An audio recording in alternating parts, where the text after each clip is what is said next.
Fala galera, beleza? Canal do Vitão aqui no ar. Estou aqui agora ainda na Castelo.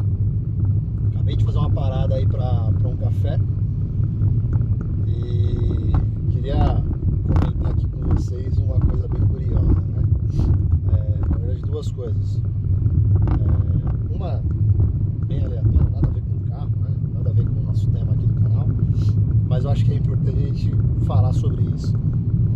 É uma situação bem constrangedora, e eu acho que deve acontecer muito isso nessas épocas de festas, assim, porque o movimento, né, nas estradas, essas paradas de estrada, acaba naturalmente aumentando, né?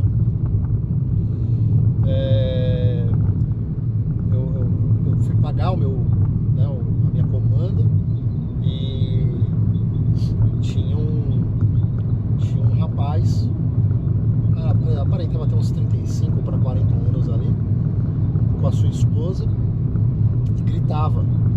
Você via que era uma pessoa que tinha uma certa...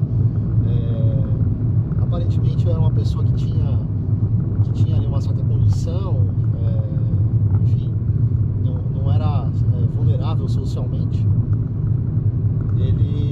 Então ele sabia, né? Era uma pessoa instruída, e ele estava gritando ali com as pessoas ali do caixa, né? Os funcionários do caixa, porque parece que a comanda dele já tinha sido paga, teoricamente, né? E não estava passando pela catraca eletrônica lá a comanda.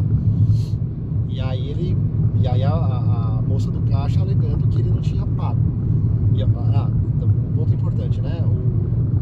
A parada aqui que eu fiz aqui, no Poço Grau, eles têm dois sistemas de pagamento. Ou você vai no caixa convencional, com uma pessoa ali para te atender, e ela faz a cobrança para você.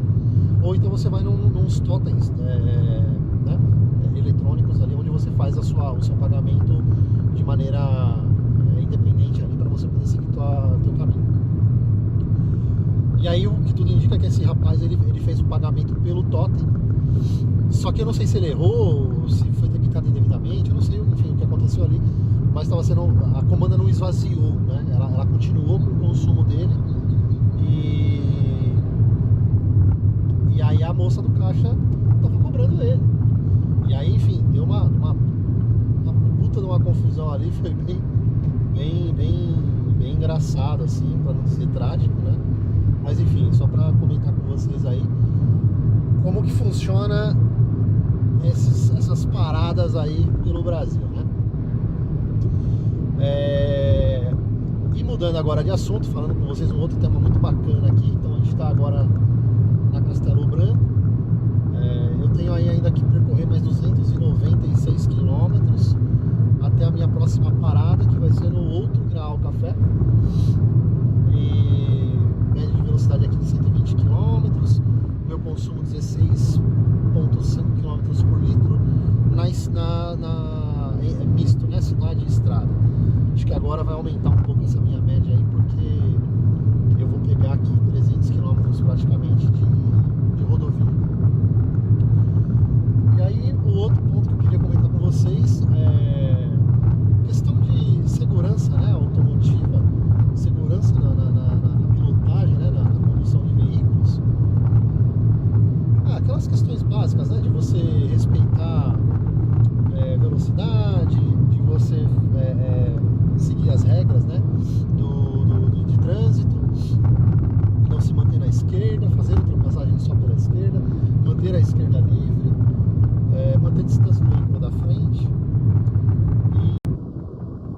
Então, galera, ainda aqui na Castelo Branco, tem aí 300 km para rodar aí agora pela frente, até a minha próxima parada.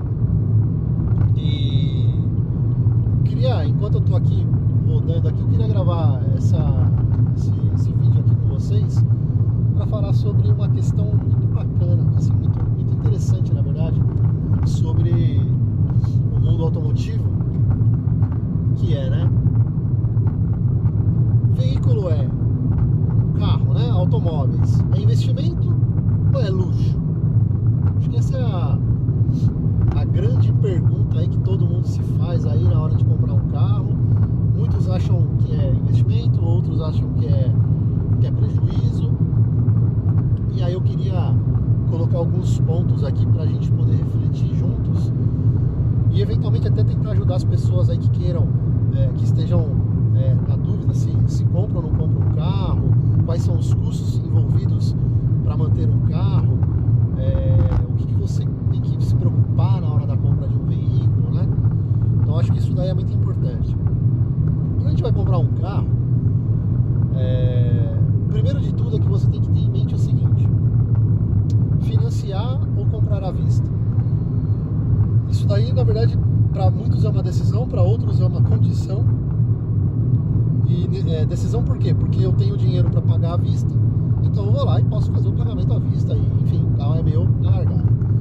Ou então uma condição, porque eu não tenho condições de comprar o carro à vista, então eu vou lá e eu preciso necessariamente de um empréstimo, seja com algum familiar, seja com um banco, enfim. E nesse sentido, essa acho que é a primeira decisão da pessoa, né? Como que eu vou fazer o pagamento desse carro? Claro, estou partindo do princípio aqui, pessoal, de que a gente já escolheu o carro que nós vamos comprar, né? Então, isso são algumas coisas. Então, muitas pessoas, quando elas vão comprar um carro, acho que o maior erro que as pessoas cometem na hora de comprar um carro é comprar um veículo que não vai atendê-lo plenamente. E como que eu digo isso?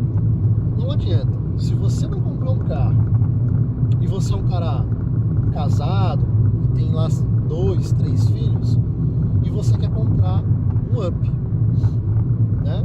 O Up, ele é um ótimo carro, sem dúvida nenhuma, que tem lá suas qualidades. Mas eventualmente ele não vai te atender plenamente, né? E aí eu acho que o brasileiro tem o costume de falar: não é um bom carro. Tá, mas não é um bom carro por quê? Porque não me atendeu. Tá, mas aí não significa que ele é um carro ruim só pelo fato de que ele não te atendeu. Eventualmente ele seja um carro que não estava enquadrado na sua necessidade. E aí, e também tem o contrário, né? Às vezes o cara é um cara solteiro, né, estabilizado e tal, ele pode comprar um carro bacana, só que ele vai lá e compra, sei lá, ele compra um carro de mais 7 lugares. E ele não precisa disso. Então ele vai ter um carro com 7 lugares, que vai ter um grande espaço ali, eventualmente ele vai até pagar mais caro do que ele pagaria normalmente, e ele não precisaria ter aquele carro de 7 lugares. E aí isso se enquadra para tudo, para um SUV, para um sedã, enfim. Então acho que o primeiro ponto aqui, quando você vai comprar um carro, é você definir qual carro você vai comprar que te atende plenamente. Tem pessoas que gostam de motor, tem pessoas que gostam de economia, tem pessoas que querem fazer uma relação custo-benefício entre potência, economia de combustível, preço de manutenção, enfim. Então, tem algumas coisas que você precisa olhar antes de decidir qual é o carro que você vai comprar. Eu já vi pessoas comprando um carro, o cara, ele não tinha condições de manter aquele veículo, mas comprou um carro com um valor relativamente alto, porque tinha um dinheiro na largada, e depois se arrependeu porque o carro não estava atendendo ele financeiramente. E ele nem precisava de ter um carro com um motor tão forte, tão potente e tal. Então tem que prestar muita atenção nisso daí. Outro ponto que eu acho que é bacana a gente olhar aqui também, já comentei aqui no início do vídeo, né? É a gente entender como que a gente vai pagar esse carro. E aí vem um outro ponto que é importante, talvez o mais importante aí como que eu vou pagar esse carro. Às vezes a pessoa ela vai fazer as contas para ver se ela consegue ou não comprar aquele carro, então ela vai decidir qual é o carro que eu vou comprar. E aí ela parte para o pagamento, para a compra do veículo, né? Então ela chega lá, o vendedor passa lá as condições para ela, cabe no bolso dela, né? Vamos imaginar aqui que está financiando o veículo, cabe no bolso dela, ela consegue lá um financiamento lá, uma parcela bacana e tal, mas aí vem um ponto importante: não é só a parcela do carro que você tem que colocar na ponta do lápis. Quando você compra um veículo, vem um pacote de custos inerentes ao carro, que se você não prestar atenção, você vai você vai se enrolar, você vai se enforcar. E vários amigos meus conversando assim, pessoas que não têm conhecimento, né? Não tem profundidade no assunto, fazem as contas, coube no bolso, vou comprar. Eu falo, não, calma lá. Você já colocou na ponta do lápis? Você já incluiu aí nesses custos que estão envolvidos aí nessa compra desse carro a documentação dele? Porque você vai ter que gastar uma grana aí com documentação. Eu não sei te falar aqui precisamente agora qual é o percentual que você tem que se preocupar em relação à documentação, mas, sei lá, se comprando aí um carro aí de 70, 80 mil reais aí, você vai gastar na média de uns 5, 6 mil reais aí só para emplacar o carro, se for um carro zero, né, claro. Então quando você... E também tem um outro ponto aqui que é muito bem lembrado. Quando você vai comprar um carro zero, você precisa gastar uma grana com documentação para emplacar aquele veículo, pagar o IPVA do carro, né? Pagar o seguro obrigatório. Quando você compra um carro usado, você faz só uma simples transferência desse carro para o teu nome. Então acaba sendo um pouco mais baixo o custo. Então essa também é uma decisão que você tem que tomar. Então vamos imaginar aqui um cara que ganha, sei lá, 3 mil reais por mês. É o salário do cara, líquido, né? Vamos pôr uma conta de padeiro aqui, líquido. Então o cara tá lá, 3 mil reais por mês, ele compra um carro e aí ele fala assim, a parcela do meu carro é 1.500 reais. Pô, 1.500 reais eu já acharia bem estranho, porque ele tá amortizando 50% da renda dele só para pagar a parcela do carro, só para ele estar com a posse do carro, porque o carro também nem é dele, né? Se ele financiou, tem esse outro ponto, o carro é do banco, não é dele. Se ele deixar de pagar, o banco vai tomar esse carro dele, enfim. E aí, mas vamos continuar o raciocínio. Ele paga lá 1.500 reais, sobra ali para ele 1.500 reais. Se ele vai lá e comprou um carro 0 quilômetros, ele vai gastar na média, partindo do princípio que é um carro de 70 mil reais, aí, 80 mil reais, ele vai pagar na média de 5 a 6 mil reais aí para emplacar esse carro. E aí ele vai ter que pagar o IPVA desse carro, ele vai ter que pagar o licenciamento do carro, o seguro obrigatório, né? Ele vai ter que pagar o IPVA, enfim, todos esses custos aí. Uma vez que ele pagou tudo isso, gastou lá, vamos colocar aqui uma conta redonda, 5 mil reais. Então ele já tomou ali uma paulada, né, de 5 conto logo na largada. Mas ele tá com o carro na mão, ele tá andando. Você também tem que colocar, um outro ponto que você tem que colocar na ponta do lápis é quanto custa para esse carro rodar. Porque uma coisa, pessoal, é você comprar um Onix, como eu tenho, que é um carro de entrada da marca, é um dos carros mais econômicos que você tem hoje no mercado, talvez não o mais econômico, mas ele é um carro bastante econômico. Então rodar com um Onix ou rodar com uma BMW é totalmente diferente. Para você encher o tanque desse meu carro aqui, um Onix 1.0 turbo, se eu tiver ali vamos imaginar que eu esteja no reserva e eu vá colocar gasolina, eu vou gastar na média ali de 140, 150 reais para encher esse carro, levando em conta aí que o preço do combustível vai estar por volta de 5 reais, vai, na média. Então esse é um valor. Agora, para você encher o tanque de uma BMW, já não é esse o valor, né? E aí você encheu o tanque lá, sei lá, vamos imaginar que você gastou ali com a BMW 250 reais. Tô chutando aqui também, tá, pessoal? Talvez seja mais, talvez seja menos, enfim. Mas você já tem uma diferença aí de custo bem considerável para você manter esse carro rodando.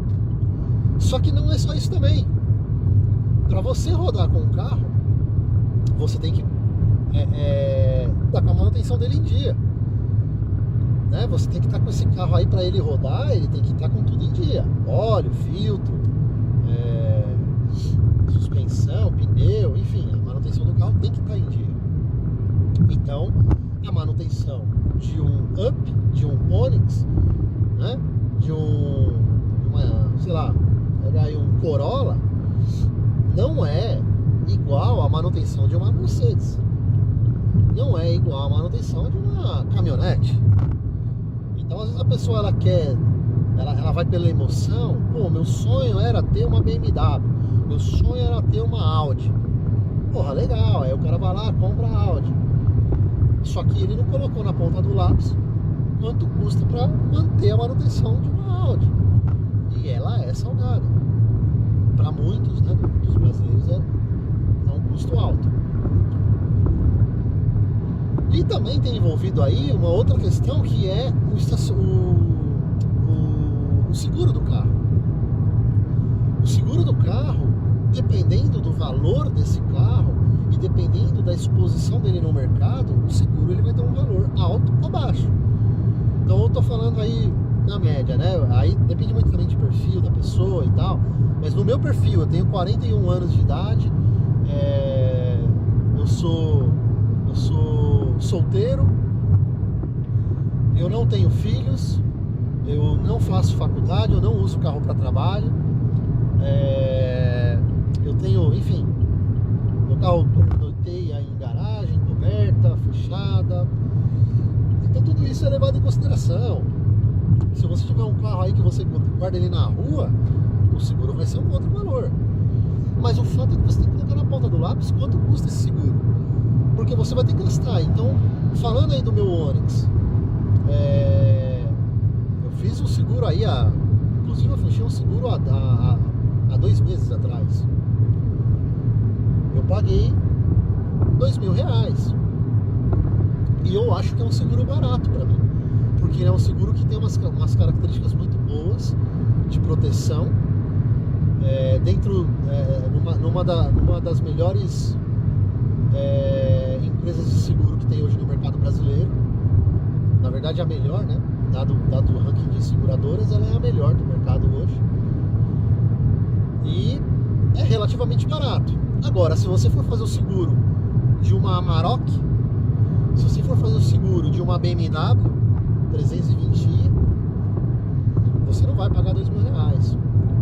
Se você for fazer o seguro, não vou nem chutar tão alto assim, vamos colocar aqui, ó, o seguro de um Honda Civic, você não vai pagar R$2.000, né?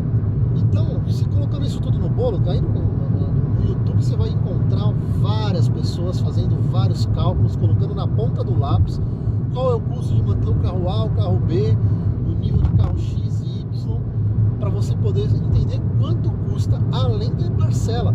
Porque, como eu falei no início aqui, só a parcela do carro já tomou 50% no exemplo que eu dei. 50% da renda do cara. Porra, e ele ainda vai ter custo com um monte de coisa para poder rodar com esse carro. Sem contar que estacionamento. Você vai com o carro, passear com o carro, dar uma volta com o carro, vai parar lá para assistir um filme num cinema, você tem que parar o carro no estacionamento. Seja no shopping, seja no... né? Ah, mas aí eu vou colocar o carro na rua, já pago o seguro. Beleza, é um raciocínio, é uma forma de você lidar com a situação. Mas, enfim, o que eu acho que a dica que eu deixo aqui para vocês, pessoal, é: na hora de comprar um carro, não coloquem só a parcela do financiamento no custo. E na hora de comprar um carro, por mais que seja um carro à vista, por mais que você vá comprar esse carro à vista, você não deve colocar só assim: eu tenho aqui R$70.000, eu consigo comprar esse carro à vista. Eu tenho aqui R$150.000, eu consigo comprar esse carro aqui numa tacada só e, cara, não vou ter mais custos. Não é uma verdade. Você vai ter custos inerentes ali, dependendo até custos bem pesados. IPVA, o que diga aí, né? Início de ano é bem... Para quem tem um carro, é bem triste. É o tipo de imposto que você paga, é bem ruim, mas enfim, isso é conversa por uma outra hora. Então é isso, pessoal. Seguindo viagem aqui, essa era a ideia que eu queria trocar com vocês. E um forte abraço aí, vamos falando.